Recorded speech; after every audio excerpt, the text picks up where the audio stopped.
என் நெஞ்சில் குடியிருக்கும்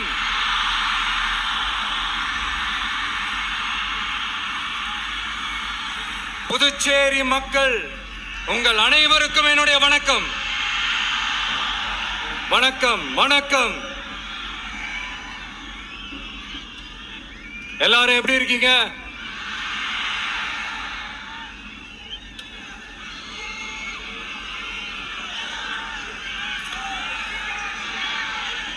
இந்த ஒன்றிய அரசுக்கு தான் தமிழ்நாடு ஒரு தனி மாநிலம், புதுச்சேரி ஒரு தனி யூனியன் பிரதேசம். அவங்களுக்கு தான் தமிழ்நாடு தனி, புதுச்சேரி தனி, இப்படிலாம் இருப்பாங்க. ஆனா நமக்கெல்லாம் அப்படி கிடையாதுங்க. நாமெல்லாம் வேறு வேறு கிடையாது. நாம் எல்லாரும் ஒண்ணுதான்.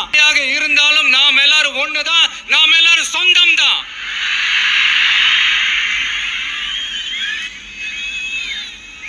வேற வேற வீட்டுல, வேற வேற ஊர்ல, வேற நாட்டுல, வேற ஸ்டேட்ல இருக்கிறதுனால நாம் எல்லாரும் சொந்தங்கள் இல்லைன்னு ஆயிட முடியுமா? அது எப்படி முடியும்? இப்ப பாத்தீங்களா, ஒருத்தருக்கு ஒருத்தர் பார்த்துக்கும் போது அந்த பாச உணர்வு,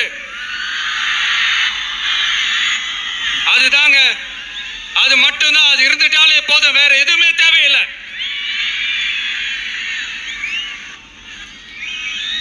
அதனால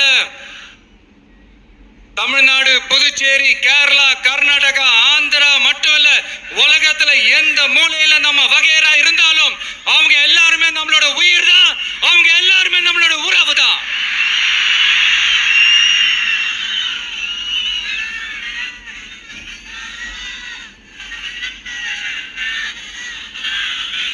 புதுச்சேரினாலே உடனே ஞாபகத்துக்கு வர்றது மணக்குள விநாயகர், அரவிந்தர் ஆசிரமம், வில்லியனூர் மாதான் சொல்லி இவங்க எல்லாரும் ஞாபகத்துல வருவாங்க.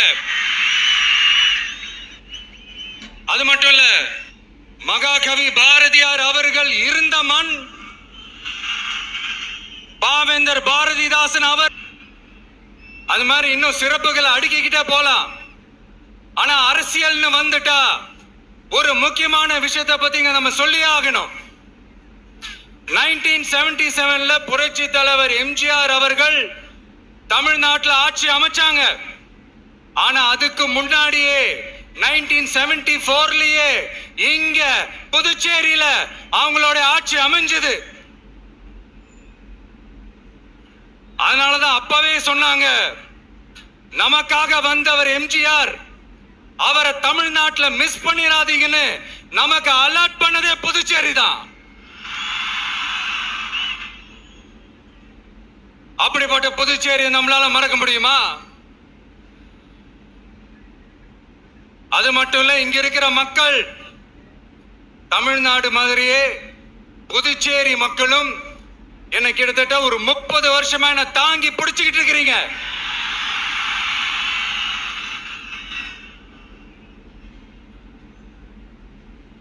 அதனால இந்த விஜய் தமிழ்நாட்டுக்கு மட்டும் தான் குரல் கொடுப்பான்னு நினைக்காதீங்க.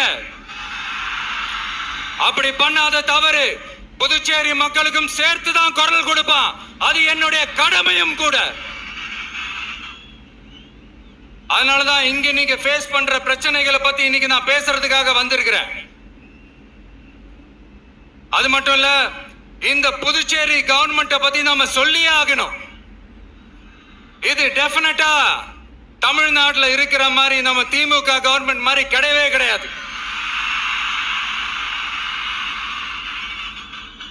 ஏன்னா வேற ஒரு அரசியல் கட்சி நடத்துற நிகழ்ச்சியாகவே இருந்தாலும் அந்த நிகழ்ச்சிக்கு தன்னெழுச்சியா வர நம்ம மக்களுக்கு பாதுகாப்பு கொடுத்து பாரபட்சமே காட்டாம இந்த கவர்மெண்ட் நடந்துகிட்டு இருக்கிறாங்க. அப்படிப்பட்ட இந்த புதுச்சேரி கவர்மெண்ட்டுக்கும் நம்ம புதுச்சேரி சிஎம் சார் அவர்களுக்கும்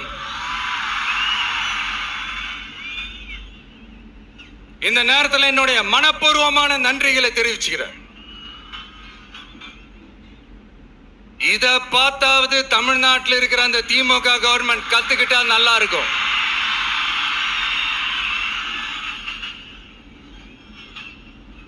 ஆனா அவங்க கத்துக்க மாட்டாங்க. பரவாயில்ல, வரப்போற எலெக்ஷன்ல 100% கத்துக்குவாங்க.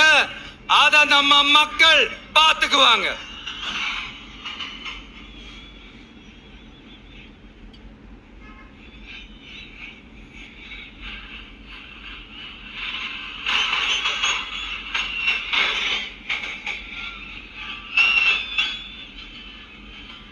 புதுச்சேரியில் இருக்கிற கவர்மெண்டோட கூட்டணி ஆட்சியில இருந்தாலும் புதுச்சேரிய ஒன்றிய அரசு எதிலையுமே கண்டுக்கல என்றது புதுச்சேரி மக்களான உங்களுக்கு நல்லாவே தெரியும்.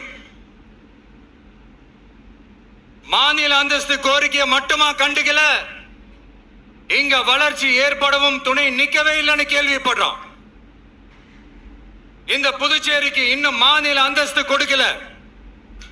மாநில அந்தஸ்து வேணும்னு கேட்டு பல முறை சட்டசபையில தீர்மானம் போட்டு ஒன்றிய அரசுக்கு அனுப்பி வச்சுக்கிட்டே இருக்கிறாங்க. இந்த வருஷம் கூட மார்ச் மாசம் 27ஆம் தேதி 2025 அன்னைக்கு ஒரு தீர்மானம் போட்டாங்க. அது மாநில அந்தஸ்து வேணும்னு கேட்டு ஒன்றிய அரசுக்கு அனுப்புற 16வது தீர்மானம். புதுச்சேரி காரைக்கால் பகுதிகளில் மூடப்பட்ட 5 மில்கள், பல்வேறு தொழிற்சாலைகளை மீண்டும் திறக்கிறதுக்கு இதுவரைக்கும் ஒரு துரும்ப கூட கிள்ளி போடல. பல்லாயிரக்கணக்கான இளைஞர்களோட வேலை வாய்ப்புக்காக எதையுமே செய்யல.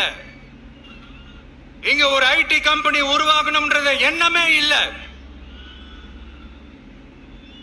அதை பத்தி யார் பேசினாலும் அது அவங்க காதல விழவே விழல. இங்க ஒரு அமைச்சரை ஊழல் குற்றச்சாட்டுல பதவி விட்டு தீக்கப்பட்டு அந்த இடத்துக்கு இன்னொருத்தரை நியமிச்சு 200 நாள் ஆச்சு. இன்னும் அவருக்கு ஒரு இலாக்காவே தரல. இந்த செயல் சிறுபான்மை மக்களை அவமானப்படுத்துறதுன்னு அந்த மக்களே சொல்றாங்க. புதுச்சேரியோட முக்கிய அங்கமாக இருக்கிற காரைக்கால், மாகே, ஏனாம் பகுதிகளில் எல்லாம் முன்னேற்றமே இல்லைன்னு அந்த பகுதி மக்கள் சொல்லிக்கிட்டே இருக்கிறாங்க. குறிப்பா காவிரியோட கடைமடை பகுதியான காரைக்காலை மொத்தமா கைவிட்ட மாதிரி தான் இருக்குது. இது எல்லாமே முன்னேற்றம் அடையணும். டூரிஸ்ட் பிளேஸ் ஆன புதுச்சேரியில போதுமான அளவு பார்க்கிங் வசதி இல்ல, போதுமான அளவு கழிப்பறை வசதி இல்ல. இதெல்லாமே மேம்படுத்தணும். புதுச்சேரி கடலூர் மார்க்கமான ரயில் திட்டம் வேணும்ங்கிறது நீண்ட கால கோரிக்கை. புதுச்சேரி மக்களுக்கு ஒன்னே ஒண்ணுதான் சொல்லணும், இந்த திமுகவை நம்பாதீங்க. அவங்களுக்கு உங்களை நம்ப வச்சு ஏமாத்துறது தான் அவங்க வேலையே. நான் சொன்ன பல கோரிக்கைகளை எல்லாம் தீர்த்து வைக்கிறதுக்கு நம்ம புதுச்சேரி கவர்மெண்ட்டுக்கும் அதோட மக்கள் திட்டங்களுக்கும் ரொம்ப அக்கறையா உண்மையா துணை நிக்கிறோம். தமிழ்நாட்டை ஒதுக்குற மாதிரி புதுச்சேரியும் ஒதுக்க கூடாதுன்னு நாங்க கேட்டுக்கிறோம். கிட்டத்தட்ட 20 லட்சம் பேர் வாழ்ற யூனியன் பிரதேசமான புதுச்சேரி மத்திய நிதி குழுவில் இடம்பெறவில்லை. அதனால் மாநிலங்களுக்கான நிதி பகிர்தல் அடிப்படையிலும் யூனியன் பிரதேசங்களுக்கான நிதி பகிர்தல் அடிப்படையிலும் புதுச்சேரிக்கு நிதி ஒதுக்கப்படுவதில்லை.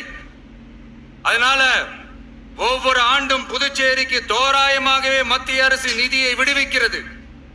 அந்த நிதியும் அரசு ஊழியர்களின் சம்பளம், ஓய்வூதிய தொகை உள்ளிட்ட திட்ட செலவுகளுக்கே சென்று விடுவதால் மீத தேவைக்கு வெளிச்சந்தையிலும் கடன் பத்திரங்களை கடன் வாங்குகிறது புதுச்சேரி. இந்த நிலைமை மாறணும்னா ஒரே வழி, மாநில அந்தஸ்து நம்ம புதுச்சேரி மக்களோட பல்லாண்டு கால கோரிக்கை.